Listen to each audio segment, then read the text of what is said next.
Welcome to the channel students. तो इस video में हम एक्सप्लेन करेंगे chapter amines from your class 12th chemistry.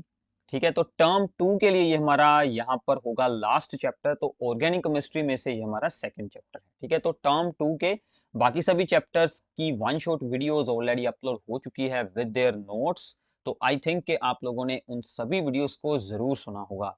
तो वैसे ही हम इस चैप्टर को भी बिल्कुल इजी वे से आपके लिए एक्सप्लेन करने वाले हैं। तो आप सबने जैसे बाकी की वीडियोस को अच्छा रिस्पॉन्स दिया है, तो ये भी वीडियो अपने सभी फ्रेंड्स के साथ शेयर करनी है और नीचे कमेंट्स जरूर बताने हैं अपने व्यूज, आपको इसकी कैसी अंडरस्टैंडिंग हुई है। और जो हमारी अगली सीरीज होगी इसके बाद, उसमें हम इम्पोर्टेंट क्वेश्चंस के बारे में एक्सप्लेन करेंगे, जितने भी आपके एग्जाम के लिए इंपॉर्टेंट रहेंगे, ताकि आपके एग्जाम में फुल मार्क्स आ सकें, अच्छे मार्क्स आ सकें। ठीक है, तो आप लोगों ने चैनल के साथ जुड़े रहना है। जो हमारे चैनल पर फर्स्ट टाइम आए हैं, चैनल को सब्सक्राइब कर देना और वीडियो को सेव कर रख लेना, अपने सभी फ्रेंड्स के साथ शेयर कर देना। तो स्टार्ट करते हैं चैप्टर अमाइंस को। ठीक है, तो अमाइंस सबसे पहले हम बात करते हैं कि अमाइंस होते क्या हैं। जैसे हमने इससे पहले रीड किया है, अल्कोहल्स होती हैं, फिनोल्स होते हैं, या फिर एल्डिहाइड कीटोन्स होते हैं। वैसे ही अमाइंस में कौन सा ग्रुप जुड़ा होता है? आर यानी कि अल्काइल ग्रुप के साथ NH2। ठीक है, तो NH2 जुड़ा हो सकता है, या फिर NH जुड़ा हो सकता है कि इसके साथ दो अल्काइल ग्रुप या फिर एलिफेटिक चेन्स हो सके, या फिर N के साथ कोई भी हाइड्रोजन ना हो और सभी साइड्स पर ही अल्काइल ग्रुप्स जुड़े हों। यानी कि जो अमोनिया होती है, ठीक है, अमोनिया होती है NH3, उसके हाइड्रोजन्स की जगह पर हमें अल्काइल ग्रुप्स जोड़ने हैं, वहां से बनते हैं अमाइंस। ठीक है, तो अगर NH2 है और एक ही अल्काइल ग्रुप जुड़ा है with N, then it is called the primary amine. ठीक है, so this is the primary amine. For example, CH3 के साथ जुड़ा है NH2, तो इसका IUPAC नेम क्या बनेगा? Methane amine. और इसका कॉमन नेम बनेगा मिथाइल अमाइन। CH3 CH2 यानी कि दो कार्बन वाली चेन के साथ NH2 है, then it is the ethane amine. ठीक है, तो ऐसे ही अगर NH के साथ बोथ साइड पर ही अल्काइल चेन्स हैं, CH3 CH3 है, then it is called the dimethyl amine according to the common name.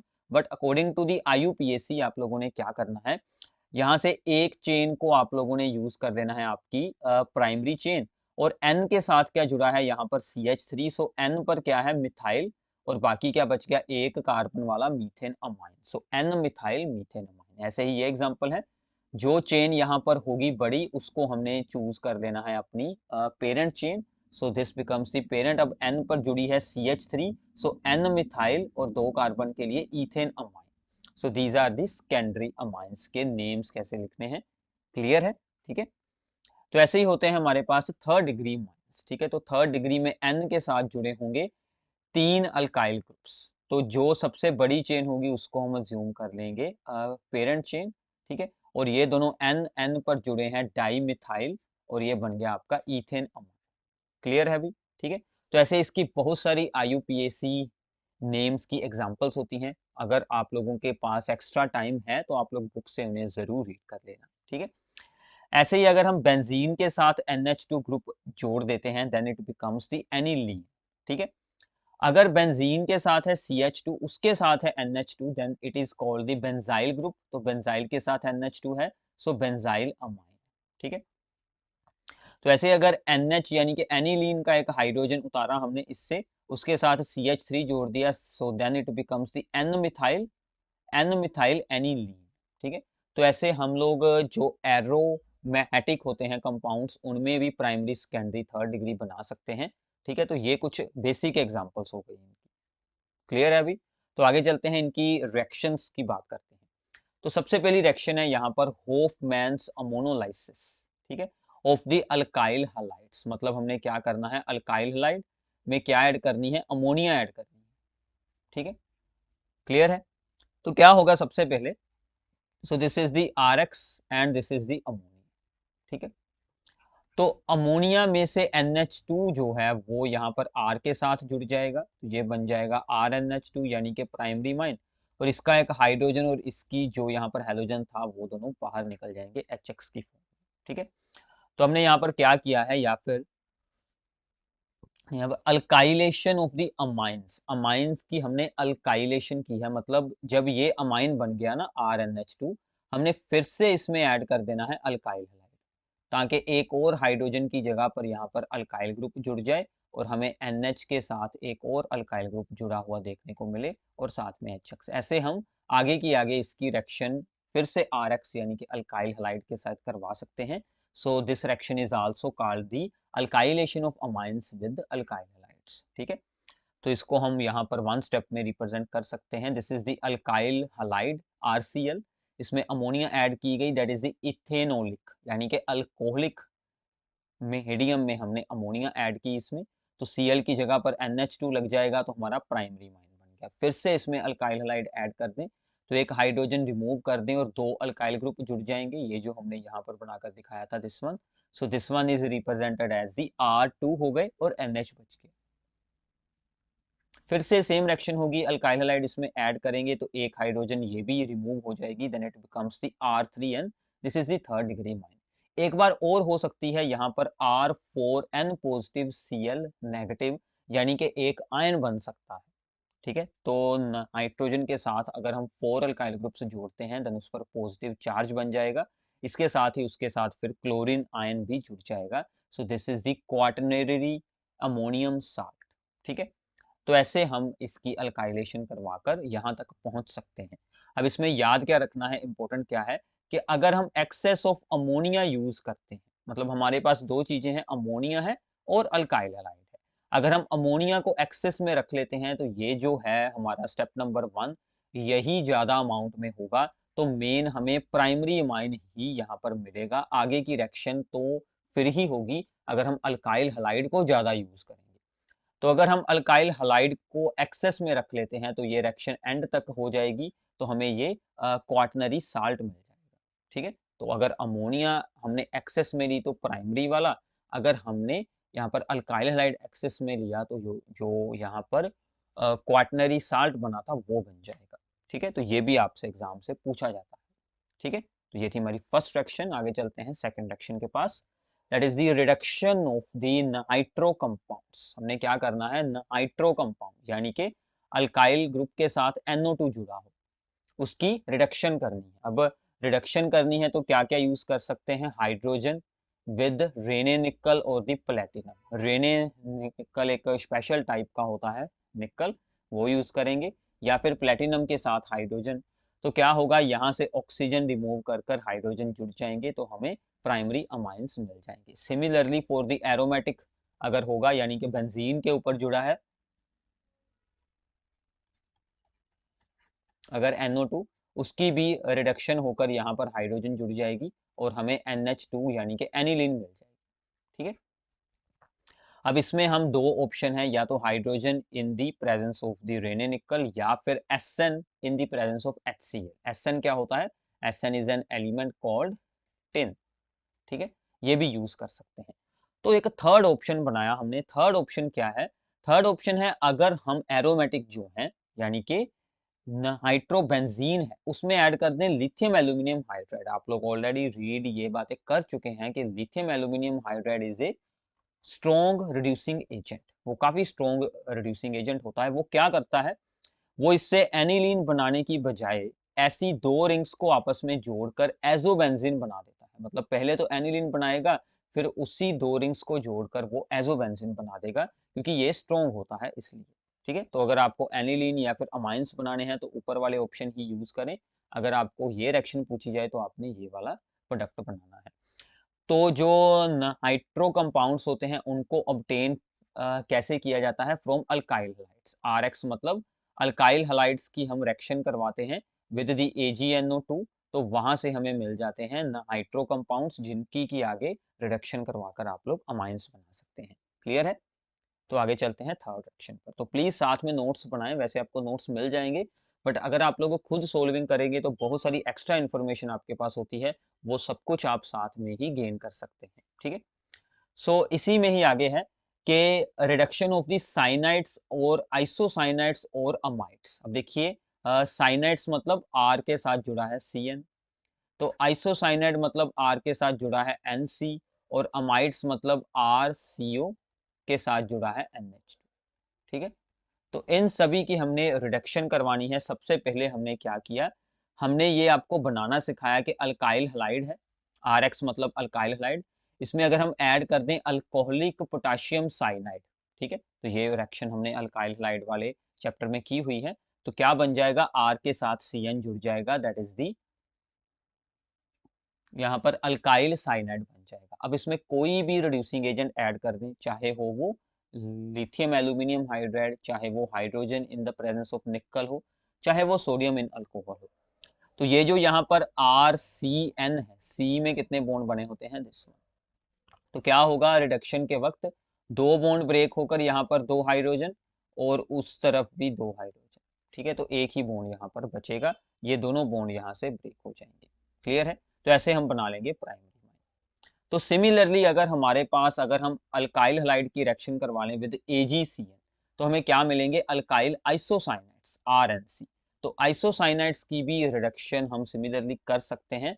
तो आइसोसाइनाइड की रिडक्शन करेंगे तो क्या बनेगा, N के साथ एक हाइड्रोजन और बाकी के तीन हाइड्रोजन C के पास जाएंगे, तो हमें एक सेकेंडरी अल्काइल यहाँ पर अमाइंस मिल जाएंगे।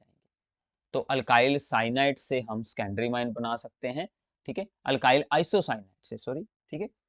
तो जितने कार्बन इस चेन में होंगे अल्काइल हलाइड में, उससे एक कार्बन ज्यादा हमें यहाँ पर देखने को मिलेगा, तो इससे हम चेन का साइज इंक्रीज कर सकते हैं, असेंडिंग कर सकते हैं, ठीक है। तो सिमिलरली अगर हमारे पास अमाइड्स होंगे, तो अमाइड्स ये होते हैं CONH2, इनकी रिडक्शन सिर्फ स्ट्रॉन्ग रिड्यूसिंग एजेंट ही कर सकता है, जैसे कि लिथियम एल्यूमिनियम हाइड्राइड। दो स्टेप में रिएक्शन होगी, तो लिथियम एल्यूमिनियम हाइड्राइड यहाँ से ऑक्सीजन की जगह पर हाइड्रोजन जोड़ देगा, तो हमें प्राइमरी माइंस बना देगा, ठीक है, इतना क्लियर है अभी। तो ये हो गया, हम अमाइंस को बना कैसे सकते हैं, प्रिपेयर कैसे कर सकते हैं।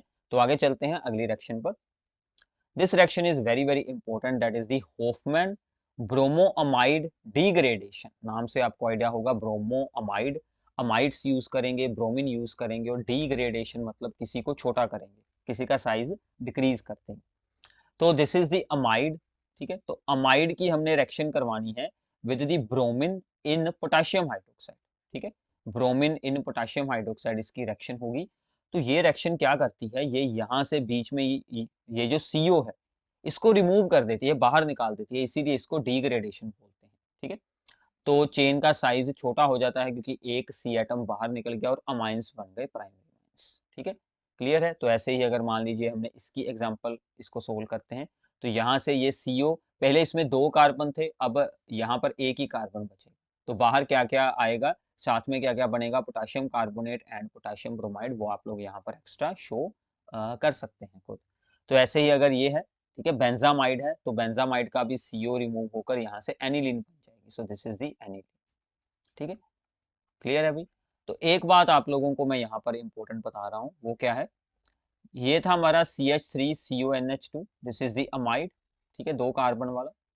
तो अगर इसकी आप लोग करवाते हैं reduction with lithium aluminium hydride and the water, जो हमने अभी अभी की थी, दो स्टेप वाली रिएक्शन थी, तो क्या हुआ था, यहाँ पर हाइड्रोजन जुड़ गए थे, तो हमें क्या मिला था, CH3CH2NH2, मतलब दो कार्बन वाला अमाइन मिला था। बट अगर हम इसकी करवाते हैं bromamide degradation Br2 and KOH, तो क्या होता है, मिलता तो अमाइन ही है, बट ये CO बाहर निकल जाता है, तो हमें एक C एटम वाला ही अमाइन मिलता है। तो ये इन दोनों रिएक्शंस में मेनली जो है वो डिफरेंस है, ठीक है। तो रिडक्शन में साइज सेम रहता है, डिग्रेडेशन में साइज डिक्रीज हो जाता है, ठीक है, याद रखिएगा अच्छे से, okay. Fourth reaction is also very very important, Gabriel's phthalimide synthesis, ठीक है। तो गैब्रियल्स थैलीमाइड सिंथेसिस में हम क्या करते हैं, सबसे पहले हम यूज करते हैं थैलीमाइड, ठीक है। तो थैलीमाइड क्या है, दिस इज द बेंजीन के साथ जुड़े हैं दो CO group at the adjacent positions, और वो दोनों आगे NH के साथ जुड़े हैं, दिस इज द थैलीमाइड। इसकी स्ट्रक्चर याद कर लेना, वेरी वेरी इंपॉर्टेंट। इसकी हम रिएक्शन करवाते हैं with the alcoholic KOH, alcoholic potassium hydroxide के साथ इसकी रिएक्शन होती है। वो क्या करता है, यहाँ पर हाइड्रोजन रिमूव कर कर अपना K पॉजिटिव आयन लगाता है और इसको एक अनायन बना देता है। यहाँ पर N पर क्या चार्ज आ जाता है, नेगेटिव चार्ज आ जाता है, सो दिस बिकम्स एन अनायन, ठीक है। अब इसकी रिएक्शन होगी विद अल्काइल ब्रोमाइड, ठीक है, हम यहाँ पर RX के साथ इसकी रिएक्शन करवाएंगे। अल्काइल ब्रोमाइड के साथ करवाएंगे तो ये जो N है ना जिसके ऊपर नेगेटिव चार्ज है, ये अटैक करता है इस अल्काइल ग्रुप पर, और Br बाहर निकल कर पोटेशियम के साथ जुड़ जाता है, और ये C2H5 ग्रुप जो है वो यहाँ पर N के साथ जुड़ जाता है K की जगह पर। ठीक है, क्लियर है अभी इतना। अब इसकी सिर्फ हमें करनी है हाइड्रोलाइसिस। तो इसकी हाइड्रोलाइसिस करेंगे तो क्या होगा कि ये जो C2H5 विद N है वो यहाँ से रिमूव हो जाएगा, तो क्या बन जाएगा, C2H5 N के साथ हाइड्रोजन जुड़ जाएंगे तो NH2। बाकी ये जो दोनों CO बचे इनके साथ OH ग्रुप जुड़ जाते हैं, तो ये बन जाता है हमारा पैथेलिक एसिड। ठीक है, so this is the phthalic acid, plus हमने क्या बना लिया, प्राइमरी अमाइन बना लिया। ओनली एलिफेटिक अमाइंस इस रिएक्शन से बनते हैं। एरोमेटिक अमाइंस को हम इस रिएक्शन की हेल्प के साथ नहीं बना सकते, क्योंकि ये जो आयन है, ठीक है, ये जो आयन बना था CO and CO with N negative K positive, इसकी रिएक्शन होना विद, हमने यहाँ पर यूज किया था RX यानी कि अल्काइल हैलाइड, अगर हम इसकी जगह पर यूज कर लेते हैं यहाँ पर एरोमेटिक हैलाइड्स, तो इसमें इसका अटैक होना काफी डिफिकल्ट होता है, बिकॉज इनमें क्या आ जाता है, पार्शियल डबल बॉन्ड। तो ये जो है यहाँ पर अनायन बना ये वीक होता है, तो इसका न्यूक्लियोफिलिक सब्स्टिट्यूशन होनी काफी डिफिकल्ट होती है। ठीक है, तो इसीलिए ये रिएक्शन एरोमेटिक वाले जो हलाइड्स हैं उनमें नहीं होगी। तो हमने सिर्फ इसके साथ बनाने हैं primary amines that are the aliphatic. ठीक है, क्लियर है अभी। तो आई थिंक ये रिएक्शन को अच्छे से याद कर लेना, ये बहुत ही इंपॉर्टेंट रिएक्शन है। तो आगे चलते हैं। इसके बाद एक और important reaction that is the carbyl amine reaction या फिर isocyanide test. This reaction is used in the detection of the primary amines, specially primary amine, चाहे एलिफेटिक हो चाहे एरोमेटिक हो, प्राइमरी अमाइंस में ये रिएक्शन शो हो जाती है। तो हमने क्या करना है, हमने लिया एक यहाँ पर अमाइन, ठीक है, तो अमाइन में हमने क्या ऐड करना है, chloroform and the potassium hydroxide alcoholic. ठीक है, प्राइमरी अमाइन ने क्या क्या ऐड किया, हमने यहाँ पर chloroform and potassium hydroxide alcoholic, इसको वार्म करेंगे। तो ये जो N है इसके साथ यहाँ पर C जुड़ जाएगा, so this N becomes the NC group RNC, बाकी के 3 KCl एंड 3 H2O साथ में बन जाएंगे। और ये जो आइसोसाइनाइड होता है इसकी फोल स्मेल होती है जिसके साथ इसकी डिटेक्शन हो जाती है, तो हम इसको कह सकते हैं कि इसमें प्राइमरी माइंस है। फॉर एग्जाम्पल एनिलीन की भी सेम रिएक्शन होती है, ठीक है, with the chloroform and the KOH alcoholic, तो यहाँ पर क्या जुड़ जाएगा, S जुड़ जाएगा, NC लग जाएगा बेंजीन के ऊपर।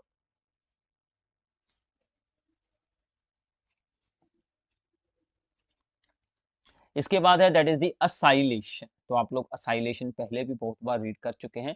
असाइलेशन मतलब CH3 C double bond O group को किसी दूसरे कंपाउंड के साथ हमने जोड़ना है, या फिर ऐसी कोई जर्नल फॉर्म, यानी कि RCO ग्रुप को हमने किसी भी यहाँ पर कंपाउंड के साथ जोड़ना है, उसको बोलते हैं असाइलेशन करना। तो अमाइंस हों, इनके एसाइलेशन के लिए हम RCOCl यूज कर रहे हैं। ठीक है, यहाँ पर हमने Cl लगा दिया, RCOCl, और इसको बेस के अंडर ऐड कर रहे हैं और इसको हीट कर रहे हैं। ठीक है, हाँ सॉरी, इसको हम एक बेस के साथ ऐड कर रहे हैं RCOCl को।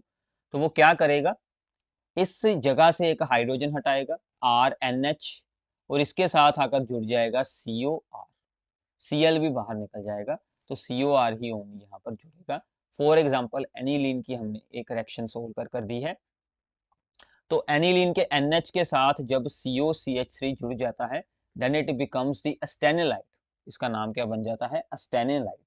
ठीक है, क्लियर है अभी। चलो, तो असाइलेशन ऑफ एनिलीन में क्या होता है, जो एनिलीन होती है ना, इसमें NH2 ग्रुप होने के कारण ये बहुत ही एक्टिव होती है, मतलब बहुत ही रिएक्टिव रहती है ये। ठीक है, तो असाइलेशन होने के साथ इसकी एक्टिवेशन इफेक्ट जो है वो यहाँ पर डिक्रीज हो जाता है। ठीक है, क्योंकि electron density of the n atom as electron pair of n atom gets delocalized towards the carbonyl group. ठीक है, तो इसमें जो इलेक्ट्रॉन्स होते हैं वो यहाँ पर कार्बोनिल ग्रुप वगैरह की तरफ ही हो जाते हैं, डीलोकलाइज्ड हो जाते हैं, इसीलिए यहाँ पर जो है इसकी रिएक्टिविटी जो है वो यहाँ पर लो हो जाती है। जब इसके साथ COCH3 ग्रुप जुड़ जाता है तो क्या होगा, ये जो इलेक्ट्रॉन है ये इस तरफ अट्रैक्ट होने शुरू हो जाएंगे। ठीक है, तो ऐसे हम उसकी असाइलेशन करवाकर एनिलीन की रिएक्टिविटी को डिक्रीज करवा सकते हैं। क्लियर है अभी? तो आगे चलते हैं। Seventh is the reaction with nitrous acid. ये कौन सा एसिड होता है? HNO2, जिसको कि हम फ्रेशली प्रिपेयर करते हैं विद NaNO2 एंड HCl। ठीक है, तो इसमें क्या होगा कि that is amines, primary mine reacting with the NaNO2 HCl। तो यहाँ से हमें क्या मिलेगा? एज ए डाइजोनियम सोल्ट जैसा एक सब्सटेंस मिलेगा। जैसे आप लोगों ने रीड किया है कि डाइजोनियम साल्ट का फार्मा तो बेंजीन वाला होता है ना, तो ऐसे एलिफेटिक में भी होते हैं बट वो बहुत ही ज़्यादा अनस्टेबल होते हैं। ठीक है, तो RN2 पॉजिटिव Cl नेगेटिव, इसमें H2O ऐड करेंगे तो ये यहाँ से अल्कोहल में ब्रेक हो जाएगा। ठीक है, तो यहाँ पर अनस्टेबल डाइजोनियम सोल्ट में आप लोगों ने वाटर ऐड करना है, तो वो अल्कोहल एंड नाइट्रोजन गैस में चेंज हो जाएंगे।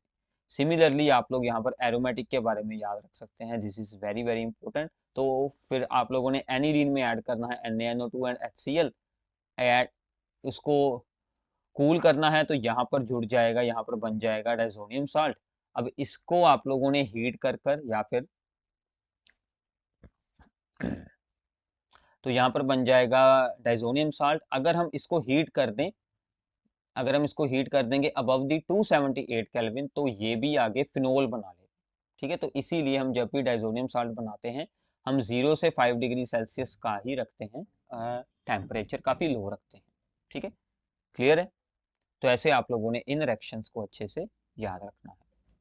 सो नाउ इसके बाद हमारी रिएक्शन है, that is the very very important, that is the reaction with the Hinsberg reagent. तो सबसे पहले आप लोगों को इसका फॉर्मूला याद रखना है, ये भी आपसे अकेला फार्मूला भी पेपर में पूछ सकते हैं। What is the Hinsberg reason?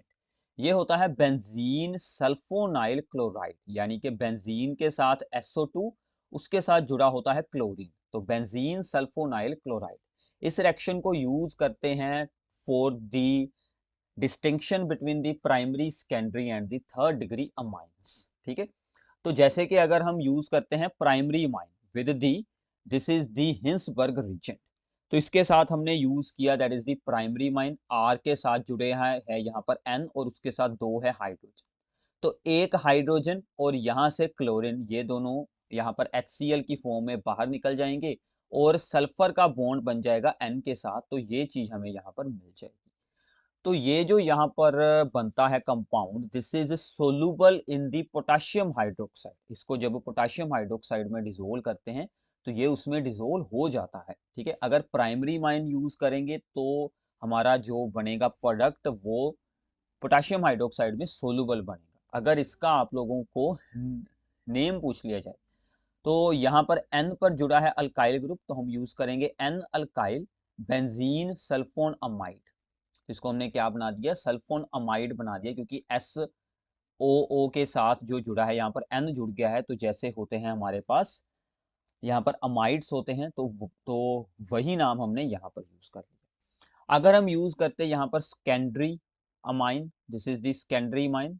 ठीक है, तो ओनली वन हाइड्रोजन, ये दोनों HCl की फॉर्म में यहाँ से बाहर निकल जाएंगे, तो बाकी यहाँ पर सेम टू सेम S के साथ N का बॉन्ड बन जाएगा। अब देखिए N के ऊपर दोनों अल्काइल ग्रुप्स हैं, सो अगर हाइड्रोजन ना हो N के ऊपर, therefore it is insoluble in the potassium hydroxide, तो ये वाला इनसोलुबल होगा। अगर इनसोलुबल है तो सेकेंडरी बन जाएगा, सोलुबल है तो प्राइमरी बन जाएगा अमाइन।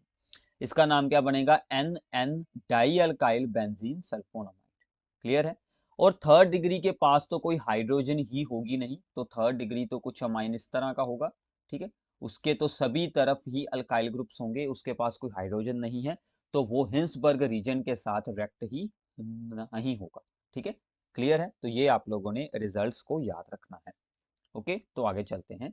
इससे अगली रिएक्शन है हमारी रिंग सब्स्टिट्यूशंस इन दी एरोमेटिक अमाइंस। जो जब यहाँ पर एरोमेटिक अमाइन हो, यानी कि बेंजीन के साथ NH2 ग्रुप जुड़ा हो, तो जो NH2 होता है, ठीक है, वो क्या करता है? वो रिंग को एक्टिवेट कर देता है और इलेक्ट्रोफाइल्स को ऑर्थो और पैरा पोजीशन पर ही अटैच करवाता है। सो देयरफॉर NH2 यानी कि amino group is activator and the ortho para directing group. इसका रीजन अगर आपसे पूछा जाए तो आप लोगों ने उसका रेजोनेंस इफेक्ट शो करना है। तो यहाँ पर ध्यान से देखिए, ये जो n के पास होता है लोन पेयर ऑफ इलेक्ट्रॉन, वो रिंग की तरफ डोनेट हो जाता है और यहाँ से बॉन्ड ब्रेक होकर दो इलेक्ट्रॉन इसके ऊपर आएंगे, तो हमारा नेगेटिव चार्ज इस जो है वो C एटम पर आ जाएगा। अब यहाँ से इलेक्ट्रॉन पेयर आगे शेयर होगा, तो यहाँ से बॉन्ड ये वाला ब्रेक हो जाएगा, तो ये बॉन्ड ब्रेक होकर यहाँ पर इलेक्ट्रॉन पेयर आ गया। ऐसे ही आगे ये शेयर होकर हमारी पूरी रेजोनेंस शो हो जाएगी। तो रेजोनेंस में हमने क्या यहाँ पर ऑब्जर्व किया है कि रिंग में इलेक्ट्रॉन्स की डेंसिटी इंक्रीज हुई है। सेकंड, इलेक्ट्रॉन्स की density ortho and para positions पर ही ओनली इंक्रीज हुई है, not on the Meta position. Therefore आने वाला electrophile ortho and para position पर ही जुड़ेगा। इसकी कुछ एग्जांपल्स हम लोग देखते हैं, जैसे कि reaction of the aniline with the bromine water. तो ब्रोमीन वाटर के साथ इसकी रिएक्शन करवाएंगे, तो दोनों ortho position and the para position पर ब्रोमीन जुड़ जाएगा। तो हमें यहाँ पर देखने को क्या मिलेगा, 2,4,6 try bromo aniline, that is इसके व्हाइट प्रेसिपिटेट्स यहाँ पर बन जाएंगे। क्योंकि जो यहाँ पर ऊपर अमाइनो ग्रुप जुड़ा है वो रिंग को एक्टिवेट कर देता है, तो रिंग काफी ज्यादा एक्टिव है, तो वो अपनी सभी ऑर्थो पैरा पोजीशन पर ही ब्रोमीन जोड़ लेगा। अगर हमें रिंग की एक्टिविटी को डिक्रीज करना है, ठीक है, तो ये इंपॉर्टेंट है जो इस तरफ वाला स्टेप है, ठीक है। रिंग की एक्टिविटी को डिक्रीज करना है कि सभी ऑर्थो पैरा पोजीशन पर ना जुड़े ग्रुप्स, ठीक है, तो हमें बनाने हैं मोनो सब्स्टिट्यूटेड प्रोडक्ट्स। तो हम क्या करते हैं, इसकी असाइलेशन करवा देते हैं। तो असाइलेशन मतलब हम इसके साथ असाइल ग्रुप की रिएक्शन ऑलरेडी मैंने आपको रीड करवाई है। असाइलेशन होगी तो यहाँ पर जुड़ जाएगा COCH3। अब देखिए COCH3 क्या करता है, रिंग की एक्टिवेशन को डिक्रीज कर देता है, क्योंकि ये जो N पर लोन पेयर होता है इलेक्ट्रॉन्स का वो फिर C की तरफ भी अट्रैक्ट हो जाता है ड्यू टू द रेजोनेंस, ठीक है। तो इसको हम बोलते हैं प्रोटेक्शन ऑफ अमाइनो ग्रुप, के अमाइनो ग्रुप की हमने प्रोटेक्शन कर ली बाय इट्स असाइलेशन कर। फिर हम इसमें ऐड करेंगे ब्रोमीन, फिर वो ब्रोमीन ऑर्थो प्रोडक्ट या फिर पैरा प्रोडक्ट, मतलब दोनों का मिक्सचर बनाएगा, मतलब कि मोनो सब्स्टिट्यूटेड प्रोडक्ट्स बनाएगा। अब इस असाइल ग्रुप को हटाने के लिए इजी है, फिर से आप इसमें कोई डिल्यूट मिनरल एसिड ऐड कर दीजिए। डिल्यूट एसिड ऐड करेंगे तो ये फिर से NH2 में चेंज हो जाएगा, तो ये यहाँ से COCH3 रिमूव हो जाएगा, ठीक है। तो यहाँ पर जो अपना मेन प्रोडक्ट बनता है दैट इज दी पैरा वाला प्रोडक्ट, यानी कि पैरा ब्रोमो एनिलीन हमारा मेजर प्रोडक्ट बनता है, ठीक है। तो ये काफी इंपॉर्टेंट है, ये आप लोगों ने जरूर याद रखनी है, ठीक है। तो इनकी प्रैक्टिस कीजिए, साथ साथ में सोल्व करेंगे तो आपको अच्छे से आ जाएंगी। क्लियर है, तो आगे चलते हैं। इसके बाद ऐसे ही इसकी रिएक्शन हो जाती है यहाँ पर एनिलीन की रिएक्शन विद सल्फ्यूरिक एसिड, ठीक है। तो सल्फ्यूरिक एसिड के साथ इसकी रिएक्शन होगी तो क्या होगा कि NH2 के साथ एक हाइड्रोजन और उसके साथ बाद में जुड़ जाएगा that is the HSO4 1 negative. तो ये कुछ ऐसा यहाँ पर एक कंपाउंड बनेगा। इस कंपाउंड को अगर हम हीट करते हैं तो क्या होगा फिर आगे कि यहाँ से SO3H जाएगा यहाँ पर पैरा पोजीशन पर जाकर जुड़ जाएगा, ठीक है। SO3H यहाँ पर पैरा पोजीशन पर जुड़ जाएगा और ऊपर बच जाएगा NH2। अब देखिए जो SO3H ग्रुप है that is the acidic group, तो इसका हाइड्रोजन रिमूव हो सकता है, और जो ऊपर जुड़ा है NH2 group that is the basic group, तो क्या होगा, ये हाइड्रोजन ऊपर चली जाएगी, ठीक है, NH2 के साथ जाकर ये जुड़ जाएगी, तो यहाँ पर NH3 पर चार्ज बन जाएगा पॉजिटिव और SO3 पर रह जाएगा नेगेटिव। तो यहाँ पर क्या हुआ कि मॉलिक्यूल के अंदर ही टू डिफरेंट पोल्स बन गए, पॉजिटिव और नेगेटिव साइड। ऐसे आयंस को हम बोलते हैं डाईपोलर आयंस या फिर ज्वेटर आयन, ठीक है। तो आपसे पेपर में पूछ सकते हैं कि एनिलीन का ज्वेटर आयन कैसा बनता है, ठीक है। तो इसकी सल्फ्यूरिक एसिड के साथ रिएक्शन होकर इसका ज्वेटर आयन बनता है, ये आप लोगों ने जरूर याद रखना है। क्लियर है अभी, ठीक है। तो आगे चलते हैं। तो इसके बाद एनिलीन की कुछ और रिएक्शंस हैं, जिसमें कि हम सबसे पहले क्या करते हैं कि एनिलीन को चेंज कर लेते हैं इनटू दी डाइजोनियम साल्ट, ठीक है। तो एनिलीन से हम सबसे पहले बनाएंगे डाइजोनियम साल्ट। सो नाउ हम क्या करेंगे, एनिलीन से सबसे पहले बनाएंगे डाइजोनियम साल्ट, इसमें ऐड करेंगे NaNO2 एंड HCl, ठीक है। और 0 to 5 डिग्री सेल्सियस में हम इससे बना लेंगे डाइजोनियम साल्ट। ये रिएक्शन आप लोग ऑलरेडी ही रीड कर चुके हैं। अब देखिए डाइजोनियम साल्ट एक बहुत ही मतलब यूजफुल है, तो इससे हम आगे बहुत सारे डिफरेंट डिफरेंट कंपाउंड्स बना सकते हैं। जैसे कि सबसे पहली रिएक्शन है, डाइजोनियम साल्ट की रिएक्शन करवाएं with phosphorous acid and water, तो इससे बन जाएगी बेंजीन, ठीक है। और बेंजीन के साथ हमें nitrogen gas and the phosphorus acid plus HCl, ये सब कुछ मिल जाएगा। आप लोगों ने इसका जो मेन प्रोडक्ट है वो याद रखना है, दैट इज दी बेंजीन, ठीक है। तो इससे हमें बेंजीन मिल जाएगी, क्लियर है। ऐसे ही अगर हम डाइजोनियम साल्ट की रिएक्शन करवाते हैं विद दी फिनोल, ठीक है, सॉरी विद दी अल्कोहल, ठीक है, तो इथेनॉल, इथाइल अल्कोहल के साथ हम इसकी रिएक्शन करवाते हैं तो वहां से भी हमें बेंजीन मिल जाती है, ठीक है। और नाइट्रोजन गैस, HCl वगैरह ये सब कुछ साथ में बन जाता है।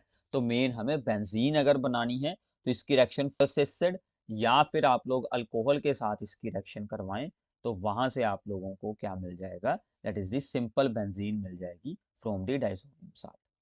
डाइजोनियम साल्ट की रिएक्शन अब हम इसके बाद करवाएंगे with the potassium cyanide and the copper cyanide, ठीक है। Potassium cyanide and copper cyanide के साथ इसकी रिएक्शन होगी तो हमें फिर यहाँ से क्या मिल जाएगा, बेंजीन नाइट्राइड, यानी कि बेंजीन के ऊपर जुड़ा होगा CN ग्रुप, वो हमें यहाँ से मिल जाएगा, ठीक है। इसके बाद है कि reaction of the diazonium salt with the water and acid, और इसको हम करेंगे बॉयल, ठीक है। तो बॉयल करने पर हमें यहाँ से क्या मिल जाएगा, तो हमें यहाँ से मिल जाएगा दैट इज दी सॉरी, तो फिर हमें यहाँ से मिल जाएगा दैट इज दी फिनोल मिल जाएगा, ठीक है। तो डाइजोनियम साल्ट की reaction with water and the acid, और उसको बॉयल किया तो फिनोल बन गई। और डाइजोनियम साल्ट की रिएक्शन विद एनिलीन, ठीक है। तो डाइजोनियम साल्ट की रिएक्शन हम एनिलीन के साथ हैं अगर यहाँ पर करते तो एनिलीन के साथ इसकी रिएक्शन करने पर क्या होगा कि यहाँ पर एजो डाई बन जाएगी, यानी कि डाइजोनियम साल्ट और एनिलीन दोनों एक दूसरे के साथ जुड़ जाएंगे और हमें यहाँ पर एजो डाई बना देंगे, एक येलो कलर की डाई बना देंगे। This reaction is used for the detection of the for the detection for the detection of the aromatic amines. तो जैसे एनिलीन है उसकी अगर हमने डिटेक्शन करनी है, उसको हमने डिस्टिंग्विश करना है फ्रॉम द एलिफेटिक अमाइंस, तो हम ये रिएक्शन यूज करते हैं कि ये डाइजोनियम साल्ट के साथ रिएक्ट कर कर एक येलो कलर की डाई बना लेता है अगर वो एरोमेटिक अमाइन हुआ तो, क्लियर है। तो ये सभी रिएक्शंस आप लोगों ने अच्छे से याद रखनी है, ठीक है। तो आगे चलते हैं। सो नाउ इसके बाद आता है अमाइंस का बेसिक करेक्टर, ठीक है। So this is the very very important property.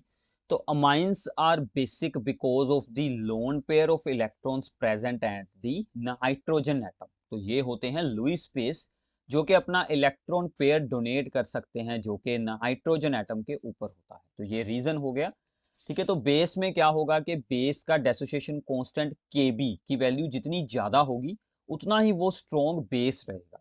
और अगर हम यहाँ पर Pkb सोल्व कर लें, जैसे कि हम पीएच सोल्व करते हैं, तो Pkb का फार्मूला क्या होता है, माइनस लॉग ऑफ Kb। तो इसकी वैल्यू जितनी ज्यादा होगी उतना ही वीक बेस होगा। तो ये वैसे तो नहीं आपसे पूछा जाएगा, बट कई बार क्या होता है कि अरेंज द ऑर्डर्स जो आते हैं कि इंक्रीजिंग और डिक्रीजिंग ऑर्डर में अरेंज करें, उनमें आपको ये बात आ जाती है कि इन यहाँ पर इंक्रीजिंग वैल्यू ऑफ द केबी के यहाँ पर ऑर्डर में अरेंज करें या फिर Pkb के, तो आप लोगों ने ये वाली टर्म्स यूज करनी है। तो अमाइंस क्यों बेसिक होते हैं, due to presence of the lone pair on the nitrogen atom, clear है। तो आगे चलते हैं। इसके बाद हम यहाँ पर सबसे पहले करते हैं कंपेयर एलिफेटिक अमाइंस जो होते हैं are stronger base than the ammonia, ठीक है। तो एलिफेटिक अमाइंस यानी कि अमाइन के NH2 ग्रुप के साथ अल्काइल ग्रुप जुड़ा है, these are stronger base than the simple ammonia, ठीक है। तो सिंपल अमोनिया जो होती है उससे ज्यादा बेसिक होते हैं क्योंकि NH2 के साथ यानी कि N के साथ क्या जुड़ा है, अल्काइल ग्रुप। और अल्काइल ग्रुप का क्या होता है, इलेक्ट्रॉन रिलीजिंग इंडक्टिव इफेक्ट, जिसके कारण के फिर वो लोन पेयर के इलेक्ट्रॉन्स का अटैक यहाँ पर इजी बना देता है, ठीक है। Therefore it is stronger base than the ammonia. तो गैस फेस में अगर हम यहाँ पर बात करें, गैस फेस में क्या होगा, ठीक है।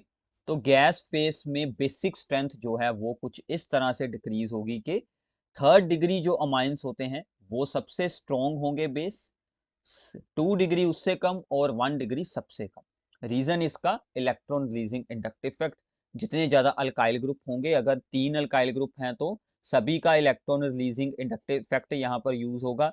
अगर 2 अल्काइल ग्रुप हैं तो 2 का ही electron releasing inductive effect use होगा, अगर 1 है तो सिर्फ एक का ही electron releasing inductive effect use होगा। ठीक है, क्लियर है। तो गैस फेस में क्या होगा कि 3rd डिग्री सबसे स्ट्रॉन्ग बेस, 2 डिग्री उससे कम और 1 डिग्री जो है वो सबसे लो बेसिक स्ट्रेंथ वाले होंगे। बट अगर हम इनका एक्व सोल्यूशन बना लें तो ये सब कुछ यहाँ पर चेंज हो जाता है। ठीक, तो अगर हम यहाँ पर बात करते हैं इन दी एक्व सोल्यूशन, तो एक्व सोल्यूशन में अब देखिए ध्यान से क्या होगा कि एक्व सोल्यूशन में हमारे पास बेसिक स्ट्रेंथ जो है वो फिर डिपेंड करेगी, depends upon the solution of the ammonium cation. अब देखिए अमोनियम कटायन क्या है कि अमोनिया ने बेसिक स्ट्रेंथ शो करनी है, तो RnH2 जब H पॉजिटिव को अपने साथ अटैच करेगा, तो H पॉजिटिव को अटैच करेगा तो RnH3 पॉजिटिव एक यहाँ पर अमोनियम कटायन बन जाएगा। ठीक है, तो जैसे कि हमने यहाँ पर इसको अगर हम बनाकर देखें तो ये यहाँ पर हमने इसको ड्रॉ किया हुआ है, तो R के साथ N और उसके साथ हाइड्रोजन जुड़े हैं NH3। अब देखिए जितने ज्यादा हाइड्रोजन होंगे उतनी ज्यादा ही उसकी सोल्वेशन होगी। सोल्वेशन मतलब कि H2O जो है वो उसके साथ अट्रैक्ट हो जाएगा, इस हाइड्रोजन के साथ भी अट्रैक्ट हो गया, इसके साथ भी H2O अट्रैक्ट हो गया और इसके साथ भी अट्रैक्ट हो गया। तो मतलब कि जो प्राइमरी माइंस हैं उनकी सोल्वेशन सबसे ज्यादा होगी। तो सोल्वेशन के अकॉर्डिंग, सोल्वेशन मतलब क्या है कि जो पॉजिटिव आयन बना है उसके आसपास वाटर मॉलिक्यूल अट्रैक्ट होकर उसको स्टेबल कर देते हैं। तो प्राइमरी की सबसे ज्यादा, सेकेंडरी की उससे कम और 3rd डिग्री की सबसे कम। एंड स्टेरिक हिंड्रेंस, अब देखिए स्टेरिक हिंड्रेंस मतलब कि रश होना। एक अल्काइल ग्रुप होगा तो स्टेरिक हिंड्रेंस लो होगी, सेकेंडरी में 2 अल्काइल ग्रुप होंगे तो स्टेरिक हिंड्रेंस ज्यादा होगी, 3rd डिग्री में 3 होंगे तो और ज्यादा हो जाएगी। तो मतलब solvation and the steric hindrance के अकॉर्डिंग बेसिक स्ट्रेंथ का ऑर्डर क्या होना चाहिए, primary, secondary and 3rd degree. But inductive effect के अकॉर्डिंग ऑपोजिट होता है कि 3rd डिग्री जो है वो सबसे ज्यादा बेसिक, 2 डिग्री उससे कम और 1 डिग्री उससे कम। ये हम गैस फेस में रीड कर चुके हैं। अब इन दोनों ऑर्डर्स को अब हमने ज्वाइन करना है, दोनों एक दूसरे के ऑपोजिट हैं, दोनों में 2 डिग्री बीच में आ रहा है, तो इन दोनों को ज्वाइन करने पर क्या होगा कि 2 डिग्री जो है वो हमारा सबसे स्ट्रॉन्ग बन जाएगा और उसके बाद बाकी के दोनों आएंगे। ठीक है, तो ये हमने ओवरऑल यहाँ पर रिजल्ट बना लिया है कि stability of the ammonium cation के अकॉर्डिंग ये ऑर्डर बनना चाहिए, बट इंडक्टिव इफेक्ट के अकॉर्डिंग ये ऑर्डर बनना चाहिए। अब इन दोनों को ज्वाइन करेंगे तो ज्वाइन कर कर हमारा 2 डिग्री जो है वो एक्वस स्टेट में सबसे स्ट्रॉन्ग बन जाएगा। सो देयरफॉर इन दोनों को ज्वाइन करने पर कंबाइन करने पर क्या हुआ कि 2 degree amines are stronger base, उसके बाद आएगा 3rd डिग्री माइन एंड सबसे वीक रहेगा यहाँ पर 1 डिग्री माइन। ठीक है, क्लियर है। तो ये पहले ऑर्डर याद कर लेना कि अगर आपको ऑर्डर पूछा जाएगा तो सिर्फ इतना याद कर लें, बाकी जो हमने पिछले पेज पर पढ़ा है वो इसका रीजन है। ठीक है, अगर आपको स्पेशल एक्सप्लेन करने को आ गया कि इसका रीजन बताइए कि ऐसा क्यों होता है, तो आप लोग इसको एक्सप्लेन कर सकते हैं। अगर आपको शॉर्ट आंसर में आए तो आप लोग सिर्फ इतना का एक्सप्लेन कर दें। ठीक है, ये वाला पार्ट जो है वो सारा। अगर आपको लॉन्ग में आएगा तो आप लोगों ने कंप्लीटली एक्सप्लेन करना है अच्छे से। ठीक है, कि इन सभी फैक्टर्स पर बेसिक स्ट्रेंथ डिपेंड करती है, उनके ऑर्डर इस तरह से है। ज्वाइन करने पर हमें क्या ऑर्डर मिल गया, 2 3 1। ठीक है, तो यहाँ पर ऑर्डर क्या मिल जाएगा, 2 3 1, 2 3 1। ठीक है, अगर हुए मिथाइल अमाइंस, तो ये बात का ध्यान रखिएगा, अगर मिथाइल अमाइंस हुए यानी कि CH3 जुड़े हुए, ठीक है, मतलब अल्काइल ग्रुप तो सभी जगह पर मिथाइल हुए, सिर्फ एक कार्बन वाले, तो 2 तो स्ट्रॉन्ग रहेगा ही, बट यहाँ पर ऑर्डर चेंज हो जाएगा, 1 3 बन जाएगा। ठीक है, तो ये भी याद रखना है, मिथाइल के लिए 2 1 3 और बाकी सभी के लिए 2 3 1। ठीक है, 2 तो सबसे स्ट्रॉन्ग रहेगा ही रहेगा एक्वस सोल्यूशन में। क्लियर है, तो ये बहुत बार ही आप लोगों से पूछे जाते हैं ऑर्डर्स। ठीक है, तो आगे चलते हैं। इसके बाद है कि aniline is weak base than the aliphatic amines. ठीक है, तो एलिफेटिक यानी कि जिनमें बेंजीन रिंग ना हो वो स्ट्रोंगर बेस होते हैं और एनिलीन वीकर बेस होती है, क्योंकि electron pair on the N atom is not available due to resonance in the aniline. Aniline की हमने रेजोनेंस बनाई थी, तो एन का इलेक्ट्रॉन पेयर तो रेजोनेंस के कारण बेंजीन रिंग में ही यूज हो गया था, इसलिए ऐसा होता है। क्लियर है, ठीक है, तो आगे चलते हैं। तो कुछ और ऑर्डर्स हैं कि जब यहाँ पर एनिलीन के साथ हम कोई ग्रुप जोड़ दें, तो यहाँ पर ध्यान रखना, अगर इलेक्ट्रॉन विद ड्रॉइंग ग्रुप जुड़ा है जैसे कि क्लोरीन, ब्रोमीन, NO2, तो वो इस लोन पेयर को अपनी ओर और स्ट्रोंगली अट्रैक्ट फिर होंगे, ठीक है, बेंजीन रिंग की तरफ, तो बेसिक स्ट्रेंथ लो हो जाएगी देन दी एनिलीन। अगर इलेक्ट्रॉन डोनेटिंग ग्रुप जुड़े हैं जैसे कि CH3 हो गया, OH हो गया, OR ग्रुप हो गया, ठीक है, तो ये सभी बेसिक स्ट्रेंथ को इंक्रीज कर देंगे क्योंकि ये अपने इलेक्ट्रॉन उस तरफ को डोनेट करेंगे। तो ऐसे इनके जो ऑर्डर्स हैं आप लोग याद रख सकते हैं। अगर हम CH3 को ही देखें तो अगर CH3 जुड़ा है at the position of the para position, तो सबसे स्ट्रॉन्ग बेस मेटा पोजीशन का उससे लो, फिर एनिलीन, फिर ऑर्थो वाला। तो ऑर्थो वाले में याद रखना है, ऑर्थो वाला चाहे इलेक्ट्रॉन डोनेटिंग भी हो फिर भी वो यहाँ पर वीक हो जाएगा, वीक बेस बन जाएगा। This is due to the ortho effect, ठीक है। इसके बारे में अभी हम डीपली नहीं बात करेंगे, आप लोग इतना याद रख लीजिए, due to the ortho effect, ठीक है। तो आगे चलते हैं। आगे है कि अगर एरोमेटिक में भी हमारे पास थर्ड डिग्री आ जाए, मतलब एन के साथ, एनिलीन की एन के साथ दोनों ही यहाँ पर बाद में अल्काइल ग्रुप्स जुड़े हों, या फिर सेकेंडरी आ जाए या फिर आ जाए प्राइमरी, तो उनमें सेम ऑर्डर फॉलो होगा, third degree, two degree, one degree, ठीक है। और बेंजाइल अमाइन, बेंजाइल अमाइन क्या होता है कि बेंजीन के साथ डायरेक्टली NH2 की बजाय C के साथ आगे जुड़ा होता है, ठीक है। तो ये स्ट्रोंगर बेस बन जाएगा देन दी यहाँ पर एनिलीन, ठीक है। तो एनिलीन वीक होता है than the aliphatic amines. Clear है, ठीक है। तो आगे चलते हैं। तो इसके बाद आते हैं डिस्टिंक्शन टेस्ट, ठीक है। इसका मतलब है कि हम प्राइमरी, सेकेंडरी और थर्ड डिग्री अमाइंस में अगर हमने डिस्टिंक्शन करनी हो तो हम क्या यूज कर सकते हैं। कुछ रिएक्शंस थी जो हमने ऑलरेडी रीड की हैं, वो ही हम यहाँ पर यूज करेंगे। अगर तो बात आ जाए कि प्राइमरी वर्सेस सेकेंडरी या फिर प्राइमरी वर्सेस थर्ड डिग्री हो, तो प्राइमरी एक स्पेशल रिएक्शन दिखाते हैं, that is the carbyl amine test. ये मैंने आपको बता दिया था, आइसोसाइनाइड रिएक्शन भी हम इसको बोल देते थे। तो इसमें क्या होता है, कोई भी प्राइमरी माइंस हो, चाहे एरोमेटिक चाहे एलिफेटिक, वो रिएक्ट करते थे with chloroform and alcoholic potassium hydroxide. तो क्या बना देते थे, आइसोसाइनाइड, आर के साथ NC बन जाता था, ठीक है। तो इसकी फोल स्मेल होती थी, तो फोल स्मेल से हमें इसकी डिटेक्शन हो जाती थी। तो सेकेंडरी और थर्ड डिग्री में ये रिएक्शन नहीं होने वाली, तो मतलब प्राइमरी के केस में ये आप रिएक्शन यूज इजिली कर सकते हैं। तो जैसे कुछ एग्जांपल ऐसी आ जाए कि दिस इज दी मीथेनमाइन वर्सेस यहाँ पर एन मिथाइल मीथेनमाइन हो, मतलब प्राइमरी वर्सेस सेकेंडरी, तो सेकेंडरी में तो ये रिएक्शन होगी नहीं, प्राइमरी में हो जाएगी, ठीक है। और एनिलीन वर्सेस कोई यहाँ पर सेकेंडरी आ गया माइन, या फिर एनिलीन वर्सेस आ गया थर्ड डिग्री माइन, मतलब प्राइमरी वर्सेस हो थर्ड डिग्री माइन, तो प्राइमरी में ये हो जाएगी, बाकी में ये नहीं होगी। इस तरह से हम उनकी डिस्टिंक्शन कर सकते हैं, डिस्टिंक्शन कर सकते हैं। क्लियर है। अब अगर सेकेंडरी एंड थर्ड डिग्री का मुकाबला हो जाए फिर हम क्या यूज करेंगे। अगर सेकेंडरी और थर्ड डिग्री का हो, मैंने आपको बताया था हिंसबर्ग रीजन यूज करेंगे। तो हिंसबर्ग रीजन के अकॉर्डिंग क्या था कि सेकेंडरी माइन के साथ तो रेक्ट होकर वो एक कंपाउंड बनाएगा which is insoluble in the potassium hydroxide, but third degree के साथ तो वो रेक्ट ही नहीं होगा, ठीक है। ये हम ऑलरेडी रिएक्शन में एक्सप्लेन कर चुके हैं, ठीक है। तो इसमें कुछ ऐसी एग्जांपल्स आएगी, this is the secondary mine, ठीक है, एंड ये इसकी है structure, and this is the third degree mine. तो थर्ड डिग्री में तो ये रिएक्शन होगी नहीं, सेकेंडरी में हो जाएगी, ठीक है। क्लियर है। तो ऐसे आप लोगों ने इनकी डिस्टिंक्शन याद रखनी है। और इसके अलावा अगर एरोमेटिक एंड एलिफेटिक में आ जाए कि एक एरोमेटिक एनिलीन है, दूसरा एलिफेटिक है, तो एरोमेटिक में मैंने आपको बताया था कि जो एनिलीन है it gives the azo dye test. तो एलिफेटिक में तो वो होगा नहीं कि एनिलीन के साथ हम डाइजोनियम सोल्ट की रिएक्शन करवाते हैं तो वो वहां से एजोडाई बना लेती है, ठीक है। तो यहाँ पर एनिलीन में तो फॉर्म हो जाएगी, that is the azo dye, but इथेनमाइन ये भी एक प्राइमरी है, बेंजाइलमाइन है।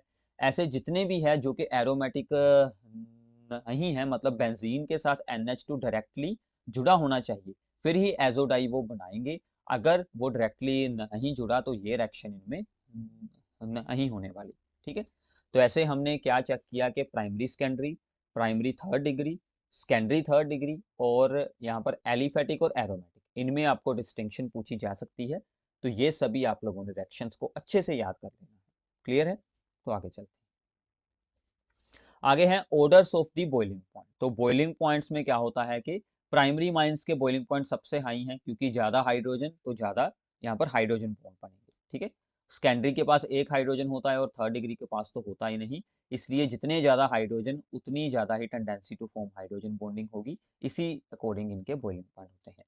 अगर हम ऑर्गेनिक के बाकी सभी कंपाउंड्स के साथ इनको करते हैं कंपेयर, तो जो होते हैं कार्बोक्सिलिक एसिड्स उनके बॉइलिंग पॉइंट हाई होते हैं देन दी अल्कोहल्स, अल्कोहल्स से भी लो होते हैं देन दी अमाइंस के, और अमाइंस से भी लो होते हैं सिंपल अल्कीन्स के।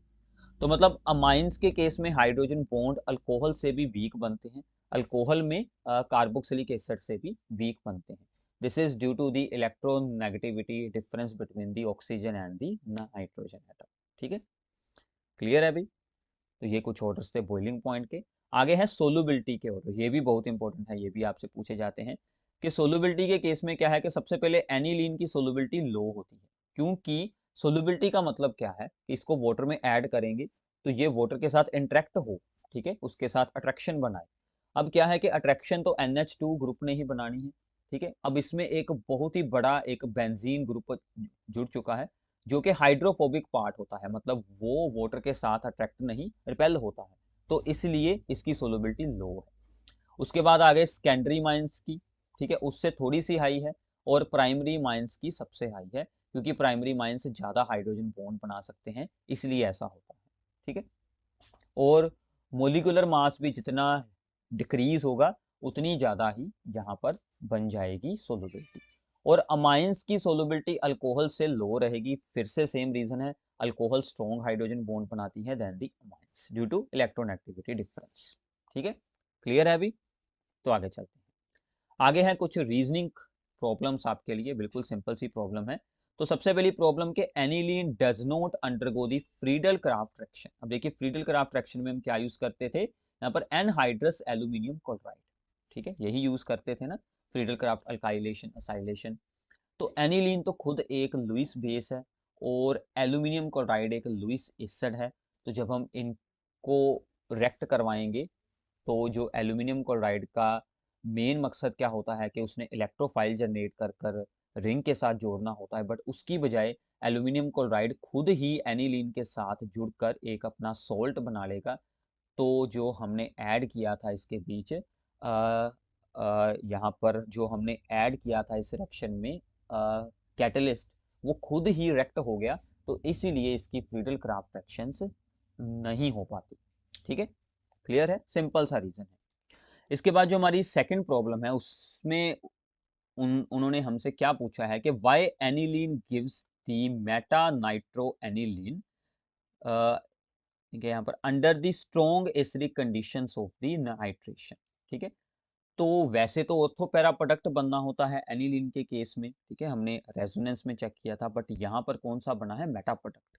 रीजन क्या है कि under the strongly acidic condition aniline के साथ H पॉजिटिव जुड़ जाता है, तो यहाँ पर बन जाता है that is the anilinium ion form हो जाता है। तो ये आयन क्या करेगा, अब इसके केस में N के ऊपर पॉजिटिव चार्ज बन चुका है, तो जो वो ऑर्थो पैरा पोजिशंस पर इलेक्ट्रॉन्स को भेजता था वो उसकी प्रॉपर्टी यहाँ पर खत्म हो जाएगी, तो सिर्फ मेटा पोजीशन पर ही इलेक्ट्रॉन्स की डेंसिटी यहाँ पर हायर होगी, तो फिर इलेक्ट्रोफाइल जाकर मेटा पोजीशन पर जुड़ जाएगा, यानी कि रिंग डीएक्टिवेट हो जाएगी। ठीक है, तो फिर हम इसकी बेस के साथ रिएक्शन कर कर यहाँ से H को रिमूव कर लेते हैं, तो ऐसे बनता है मेटा नाइट्रो एनिलीन। ठीक है, तो ऐसी प्रॉब्लम भी आप लोगों को पूछ सकते हैं। तो आगे चलते हैं, थर्ड वन है कि diazonium salt of aromatic amines are more stable than those of the aliphatic amines. ठीक है, एलिफेटिक अमाइंस के डाइजोनियम साल्ट यानी कि R के साथ ही बना हो, RN2Cl, ठीक है, वो स्टेबल नहीं होते, बट बेंजीन वाले ज्यादा स्टेबल होते हैं because of the dispersal of the positive charge on the benzene ring due to resonance. अब इसका रीजन क्या है, आप देखिए डाइजोनियम साल्ट में ये वाला आयन होता है बेंजीन के ऊपर, N2 पॉजिटिव है ना, हम रीड करते हैं उस N2 पॉजिटिव का ये मतलब होता है कि ये जो N है इसने बनाए हुए हैं 3 बॉन्ड विद दूसरे N के साथ, और उस पर पॉजिटिव चार्ज है, वो बेंजीन के साथ जुड़ा है। तो ये जो पॉजिटिव चार्ज है ये रिंग की तरफ से इलेक्ट्रॉन पेयर अपनी तरफ अट्रैक्ट करेगा, तो ये पॉजिटिव चार्ज बाद में रिंग के अंदर सारी रिंग में ही डिस्पर्स हो जाएगा। तो मतलब रेजोनेंस के कारण इस डाइजोनियम साल्ट की स्टेबिलिटी इंक्रीज हो जाती है, इसी के कारण एलिफेटिक से एरोमेटिक वाले ज़्यादा स्टेबल होते हैं। ठीक है, इसके बाद आ गया कि methyl amine in water reacts with the ferric chloride. ठीक है, जो मिथाइल अमाइन होती है वो वाटर में अगर हमने डिजोल्व कर कर उसे फेरिक क्लोराइड के साथ रिएक्ट करवाएंगे, then it forms the brown precipitates of the hydrated ferric oxide. ठीक है, तो क्या होगा, this is the methyl amine, water में ऐड किया तो इसने अपना एक पॉजिटिव कटायन बना लिया। तो यहाँ से ये जो OH यानी कि यहाँ से OH आयंस आए हैं, ये बाद में फेरिक क्लोराइड के साथ रिएक्ट होकर उसका एक यहाँ पर प्रेसिपिटेट्स बना देंगे, ब्राउन प्रेसिपिटेट। ठीक है, तो ये भी आपसे पेपर में पूछ सकते हैं। ठीक है, तो सभी इंपॉर्टेंट प्रॉब्लम्स हैं, तो कुछ भी इसमें से स्किप ना करना, सब कुछ अच्छे से जरूर कर लेना। इसके बाद है कुछ यहाँ पर रिएक्शंस ऑफ द कन्वर्जन, ये बहुत बार पेपर में आती हैं इस चैप्टर में से, स्पेशली अमाइंस में से। इस पर मैं सेपरेट वीडियो भी जरूर बनाऊंगा आपके लिए कि एनिलीन को हमने चेंज करना है टू दी 4 ब्रोमो एनिलीन। ठीक है, तो हमने बनाना है मोनो सब्स्टिट्यूटेड प्रोडक्ट। तो हमें क्या करना होगा कि अगर एनिलीन में डायरेक्ट ब्रोमीन ऐड करते हैं तो ऑर्थो और पैरा सभी पोजीशन पर ही ब्रोमीन जुड़ जाएगा, हमने सिर्फ जोड़ना है पैरा पर। तो हमें इसको क्या करना होगा, डीएक्टिवेट करना होगा, हमें करनी होगी protection of the this group. तो प्रोटेक्शन करने के लिए इसकी असाइलेशन करवाएं, तो यहाँ पर जुड़ गया COCH3। फिर इसकी रिएक्शन करवाएंगे bromine in the acetic acid, तो फिर वो हमें यहाँ पर क्या बनाकर देगा, में हमारा मेजर प्रोडक्ट बन जाएगा, दैट इज दी पैरा वाला। ठीक है, तो पैरा पोजीशन पर ब्रोमीन जुड़ गया, फिर हम इसमें एसिड ऐड करेंगे तो वो इस COCH3 को रिमूव कर देगा, तो यहाँ पर H2 लग जाएगा। ठीक है, सिंपल है। तो हमने प्रोटेक्शन यूज कर कर इसे बनाना है। ठीक है, second one is benzene diazonium chloride to the nitrobenzene. तो ये हमने ऑलरेडी रीड की है, डाइजोनियम साल्ट वाली जो थी रिएक्शंस। तो सबसे पहले हम इसकी रिएक्शन करवाएंगे विद, बन जाएगा H3PO2 के साथ रिएक्ट करवाएंगे विद वाटर, तो ये बन जाएगा हमारे पास बेंजीन। तो बेंजीन के बाद हम बेंजीन की करवा देंगे नाइट्रेशन, तो उसके लिए हम क्या यूज करते हैं, कंसनट्रेटेड HNO3 एंड H2SO4, तो वहां से हमें मिल जाएगी नाइट्रोबेंजीन। तो ऐसे आप लोग बेंजोइक एसिड से एनिलीन बना सकते हैं, तो बिल्कुल सिंपल है। सबसे पहले बेंजोइक एसिड की रिएक्शन करवाएं विद अमोनिया, तो यहाँ से अमाइड बन गया बेंजामाइड। तो बेंजामाइड से CO रिमूव करने के लिए हम क्या यूज करते थे, होफमैन ब्रोमोमाइड डिग्रेडेशन। उसमें क्या था, ब्रोमीन एंड KOH, तो ये होफमैन ब्रोमोमाइड डिग्रेडेशन यूज हुई है। ठीक है, तो उसने यहाँ से CO हटा देना है और एनिलीन बन जानी है। तो ऐसे सभी इंपॉर्टेंट एक्शंस ही बार बार यूज होती हैं, तो प्लीज उनको ध्यान से याद कर लें। ऐसे ही बेंजामाइड टू बेंजाइल अमाइन बनाना है, तो बेंजामाइड ये है, इसकी हमें रिडक्शन करनी होगी, ये मैंने आपको रिएक्शंस में भी बताया था। तो यहाँ पर O की जगह पर H जुड़ जाएंगे, तो हमें ये हमारा यहाँ पर बेंजाइल अमाइन मिल जाएगा। नाइट्रोबेंजीन टू फिनोल बनाना है, तो सबसे पहले नाइट्रोबेंजीन की रिडक्शन करते हैं SnHCl के साथ, तो एनिलीन बन जाएगी। एनिलीन से डाइजोनियम साल्ट बनाएंगे, डाइजोनियम साल्ट को वाटर के साथ बॉयल कर देंगे, तो फिनोल बन जाएगा। तो मतलब सभी रिएक्शंस वही हैं, आपको सिर्फ रास्ता बनाना सीख लेना है, तो आपके अच्छे से इनकी प्रैक्टिस एक बार खुद करना, तो आपको अच्छे से आ जाएंगी। एक रिएक्शन और कर लेते हैं, क्लोरोबेंजीन टू हमने बनाना है पैरा क्लोरो एनिलीन। तो क्लोरोबेंजीन की हमने पैरा पोजीशन पर NH2 ग्रुप को इंट्रोड्यूस करना है, तो हम सबसे पहले इसकी करवाएंगे नाइट्रेशन, तो NO2 जुड़ गया, NO2 की हम कर देंगे रिडक्शन, तो वो NH2 बन जाएगा, सिंपल है। ठीक है, तो ऐसे आप लोग इन सभी रिएक्शंस को याद रख सकते हैं। आई होप कि आपको अच्छे से अंडरस्टैंडिंग हो गई होगी। तो प्लीज़ इस वीडियो को अपने सभी फ्रेंड्स के साथ शेयर करना, चैनल को सब्सक्राइब करना, और बाकी के सभी चैप्टर्स को भी ज़रूर सुनना। इसके साथ हमारे सभी चैप्टर्स आज कंप्लीट हो गए हैं। जल्दी आपके लिए एक न्यू सीरीज बनाई जाएगी जिसमें कि इंपॉर्टेंट प्रॉब्लम्स हम एक्सप्लेन करेंगे, सोल्व करेंगे, प्रैक्टिस करेंगे, ताकि आपके अच्छे मार्क्स आ सके। और मैथ्स की भी सभी वीडियोस के लिए हमारा एक सेपरेट चैनल है, ठीक है, उसका भी लिंक आप लोगों को डिस्क्रिप्शन बॉक्स में मिल जाएगा। Thanks for watching the video.